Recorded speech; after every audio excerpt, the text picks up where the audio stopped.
আসসালামু আলাইকুম রহমতুল্লাহ। প্রিয় দর্শক, আজ বৃহস্পতিবার দিনে বা রাতে যে কোনো সময় আল্লাহ তাআলার পবিত্র 5টি নামের আমল এই নিয়মে করুন। ইনশাআল্লাহ আল্লাহ তাআলা আপনার প্রতি সন্তুষ্ট হয়ে যাবেন। এই জীবনের সকল গুনাহ মাফ করে দিবেন।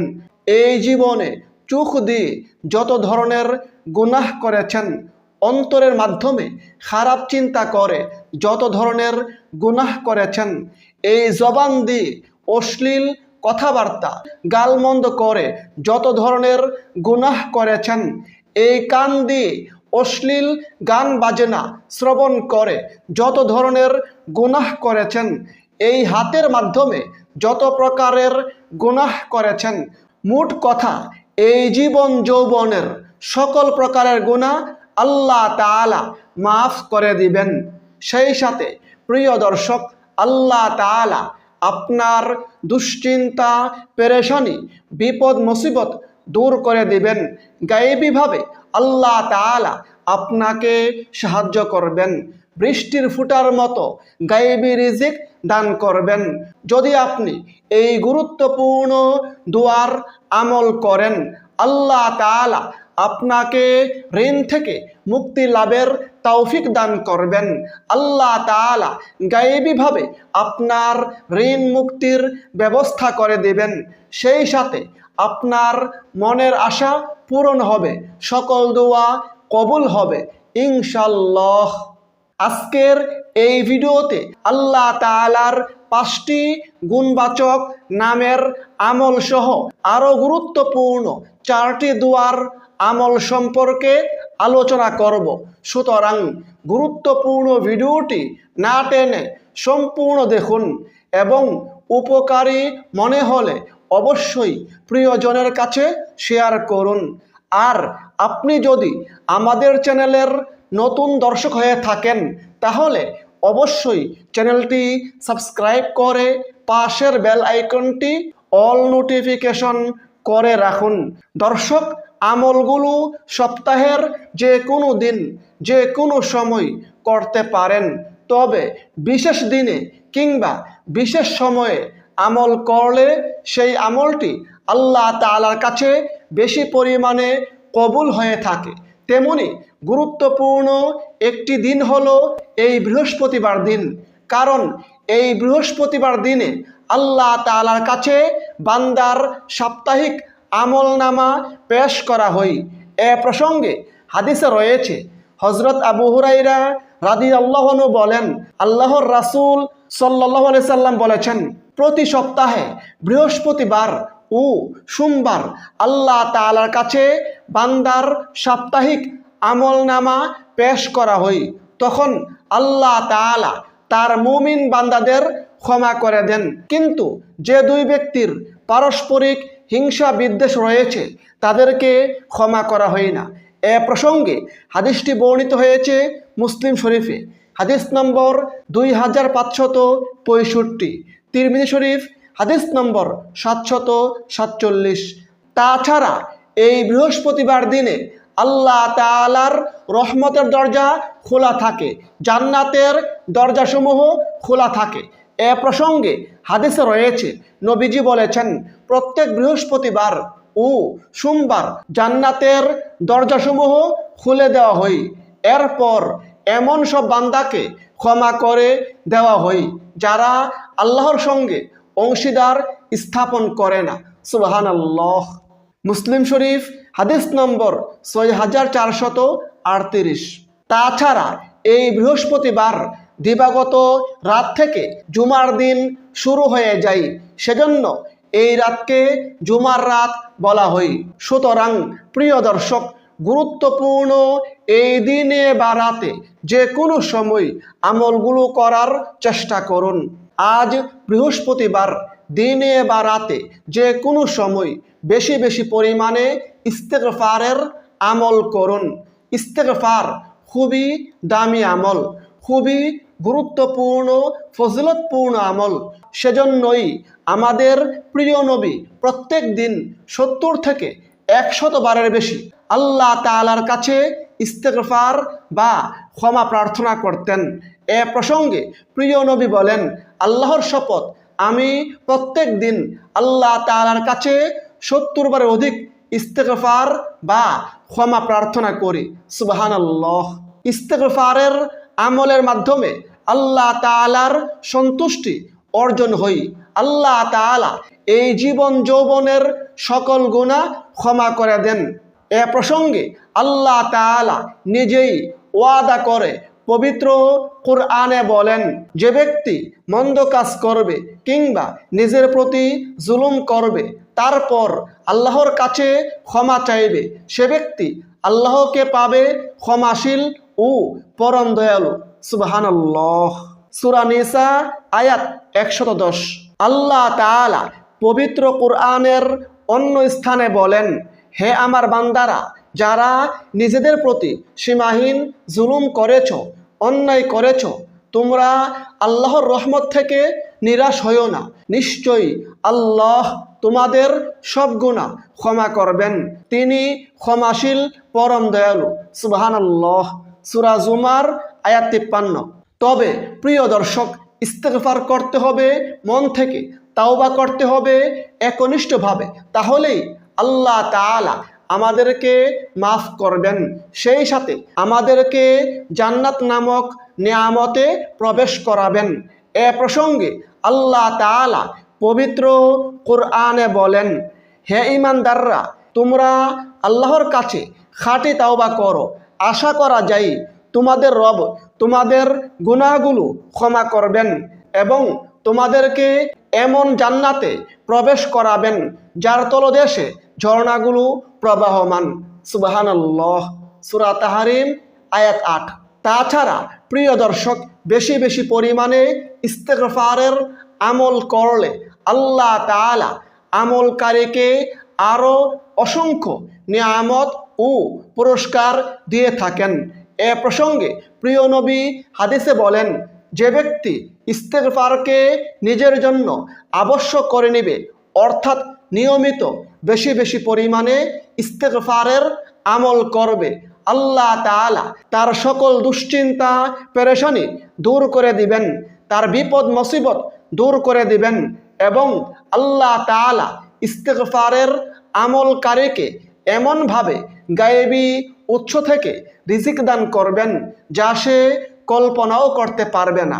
সুবহানাল্লাহ। আবু দাউদ শরীফ হাদিস নম্বর 1518। সেক্ষেত্রে প্রিয় দর্শক, আপনি ইস্তেগফারের যে কোনো দুয়ার মাধ্যমে আল্লাহ তাআলার কাছে ইস্তেগফার বা ক্ষমা প্রার্থনা করতে পারেন। আজকের এই ভিডিওতে ইস্তেগফারের খুবই গুরুত্বপূর্ণ একটি দোয়া শিখিয়ে দিচ্ছি। দোয়াটি হচ্ছে, আস্তাগফিরুল্লাহ আল্লাযী লা ইলাহা ইল্লা হুয়াল হাইয়ুল কাইয়্যুম ওয়া আতুবু ইলাইহি। অর্থ, আমি আল্লাহর কাছে ক্ষমা চাই, তিনি ছাড়া প্রকৃতপক্ষে কোনো মাবুদ নেই, তিনি চিরঞ্জীব, চিরস্থায়ী এবং তার কাছে তাওবা করি। এই দোয়ার গুরুত্ব প্রসঙ্গে হাদিসে রয়েছে, নবীজি বলেছেন, যদি কোনো ব্যক্তি এই দোয়ার মাধ্যমে আল্লাহ তাআলার কাছে ইস্তেগফার করে, ক্ষমা প্রার্থনা করে, তাহলে আল্লাহ তাআলা তাকে ক্ষমা করে দিবেন, যদিও সে ব্যক্তি যুদ্ধক্ষেত্র থেকে পলায়নকারী হই। সুবহানাল্লাহ। হাদিসটি বর্ণিত হয়েছে আবু দাউদ শরীফে এবং তিরমিজি শরীফে।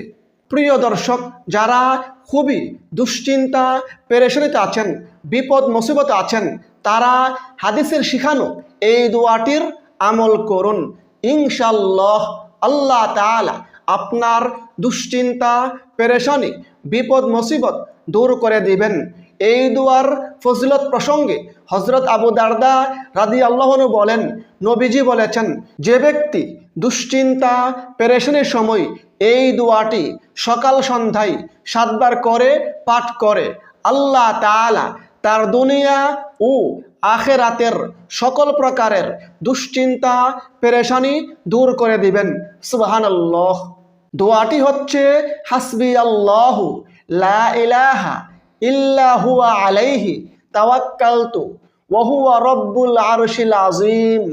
প্রিয় দর্শক, যারা ঋণ নিয়ে খুবই দুশ্চিন্তায় আছেন, পেরেশানিতে আছেন, ঋণের কারণে কোনো কিছুই ভালো লাগে না, ঋণের কারণে কোনো কাজকর্মে মন বসে না, ঋণে জর্জরিত, তারা হাদিসের শিখানো এই দোয়াটির আমল করুন।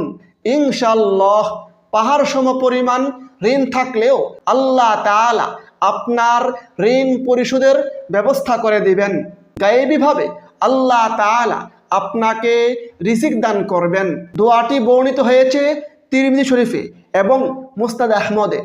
ঋণ থেকে মুক্তি লাভের গুরুত্বপূর্ণ দোয়াটি হচ্ছে আল্লাহুম্মা কফিনি বিহালালিকা আন হারামিকা ওয়া আগনিনি বিফাদলিকা আম্মান সিওয়াক। প্রিয় দর্শক, আমরা অনেকেই দোয়া করি, কিন্তু আমাদের কাহারও দোয়া কবুল হয়, আবার কাহারও দোয়া কবুল হয় না। হাদিসে নবীজি এমন একটি দোয়ার কথা জানিয়ে দিয়েছেন, যেই দোয়ার আমল করলে আল্লাহ তাআলা দোয়া কবুল করবেন, যেই দোয়ার মাধ্যমে আল্লাহ তাআলার কাছে কোনো কিছু প্রার্থনা করলে আল্লাহ তাআলা তা দান করবেন। সুবহানাল্লাহ। সেই দোয়াটিকে ইসমে আজম বলা হয়। ইসমে আজমের দোয়াটি হচ্ছে আল্লাহুম্মা ইন্নী আসআলুকা বিআন্না লাকাল হামদু লা ইলাহা ইল্লা আনতাল মান্নানু বাদিউস সামাওয়াতি ওয়াল আরদি ইয়া যাল জালালি ওয়াল ইকরাম ইয়া হাইয়্যু ইয়া কাইয়্যুম। দর্শক, ইসমে আজমের ফজিলত প্রসঙ্গে হাদিসে রয়েছে, একবার এক সাহাবী এই বাক্যগুলোর মাধ্যমে দোয়া করেছিলেন। তখন নবীজি বলেছিলেন, তোমরা কি জানো এই ব্যক্তি কি দিয়ে দোয়া করেছে? এই ব্যক্তি দোয়া করেছে ইসমে আজম দিয়ে, যার মাধ্যমে দোয়া করলে আল্লাহ তাআলা দোয়া কবুল করেন, যার মাধ্যমে আল্লাহ তাআলার কাছে কোনো কিছু প্রার্থনা করলে আল্লাহ তাআলা মনের আশা পূরণ করেন। সুবহানাল্লাহ। এ প্রসঙ্গে হাদিসটি বর্ণিত হয়েছে আবু দাউদ শরীফে এবং তিরমিজি শরীফে। দর্শক, এই আমলগুলোর পাশাপাশি আল্লাহ তাআলার 5টি গুণবাচক নামের আমল করুন। আর সেই নামগুলো হচ্ছে আর রহমানু, আর রহিমু, আর রাজ্জাকু, আল গফফারু এবং যুল জালালি ওয়াল ইকরাম। আল্লাহ তাআলার এই গুণবাচক 5টি নাম অন্তত 5 বার করে পাঠ করুন।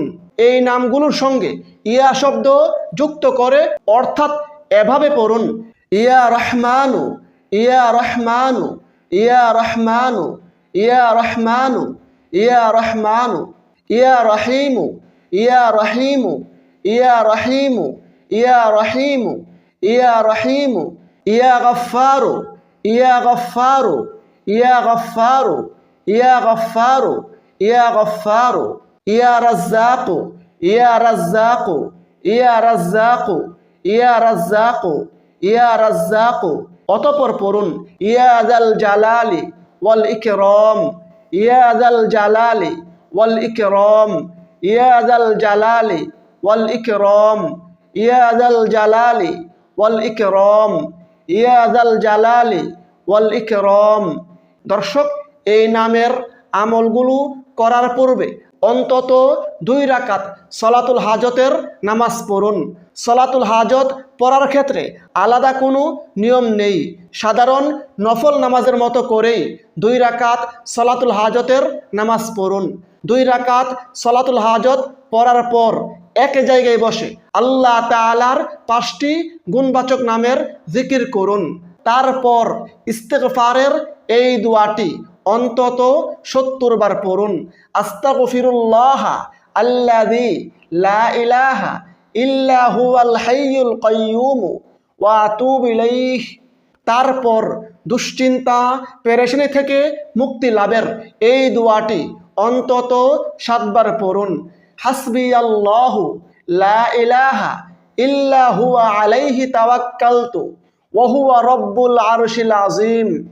তারপর ঋণ থেকে মুক্তি লাভের এই দোয়াটি অন্তত 3 বার পড়ুন, আল্লাহুম্মা কফিনি বিহালালিকা আন হারামিকা ওয়াগনিনি বিফাদলিকা আন্নাং সিওয়াক।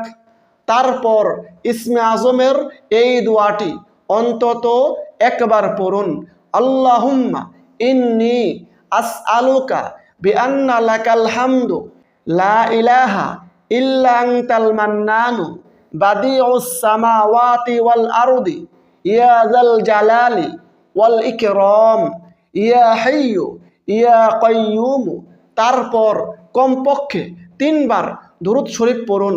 সেক্ষেত্রে আপনি যে কোনো দুরূদ শরীফ পড়তে পারেন, তবে উত্তম হচ্ছে দুরূদে ইব্রাহিম পাঠ করা। আপনি চাইলে এই ছোট্ট দুরূদ শরীফটি পড়তে পারেন, সাল্লাল্লাহু আলা মুহাম্মাদ সাল্লাল্লাহু আলা মুহাম্মাদ সাল্লাল্লাহু আলা মুহাম্মাদ। এইভাবে সকল আমল করার পর সর্বশেষে 2 হাত তুলে আল্লাহ তাআলার কাছে বিনয়ের সঙ্গে এই জীবন যৌবনের সকল গুনাহের কথা স্বীকার করে ক্ষমা প্রার্থনা করুন।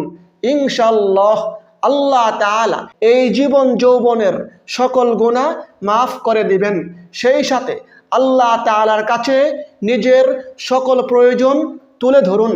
আল্লাহ তাআলা গায়েবীভাবে আপনার সকল প্রয়োজন পূরণ করে দিবেন। আল্লাহ তাআলার কাছে ঋণ থেকে মুক্তি লাভের দোয়া করুন, আল্লাহ তাআলা ঋণ মুক্তির ব্যবস্থা করে দিবেন। দুশ্চিন্তা পেরেশানি থেকে মুক্তি লাভের দোয়া করুন, আপনার দুশ্চিন্তা পেরেশানি দূর করে দিবেন, বিপদ মুসিবত দূর করে দিবেন। এইভাবে বিনয়ের সঙ্গে আল্লাহ তাআলার কাছে নিজের সকল মনের আশা তুলে ধরুন। আল্লাহ তাআলা মনের সকল নেক আশা পূরণ করবেন, আপনার সকল দোয়া কবুল করবেন ইনশাআল্লাহ। কারণ আল্লাহ তাআলা নিজেই পবিত্র কুরআনে ওয়াদা করে বলেছেন, যদি কোনো ব্যক্তি তার কাছে দোয়া করে তাহলে অবশ্যই আল্লাহ তাআলা তার দোয়া কবুল করেন। এ প্রসঙ্গে আল্লাহ তাআলা পবিত্র কুরআনে বলেন, উদউনি আস্তাজিব লাকুম, অর্থাৎ তোমরা আমার কাছে দোয়া করো, আমি তোমাদের দোয়া কবুল করব। সুবহানাল্লাহ। প্রিয় দর্শক, অবশ্যই আল্লাহ তাআলার কাছে আমাদেরকে দোয়া করতে হবে। দোয়ার মাধ্যমে আমাদের ভাগ্যের পরিবর্তন হয়ে যাবে ইনশাআল্লাহ। মহান আল্লাহ তাআলা আমাদের সকলকে আমলগুলো করার তৌফিক দান করুন। আমিন। আসসালামু আলাইকুম ওয়া রাহমাতুল্লাহ।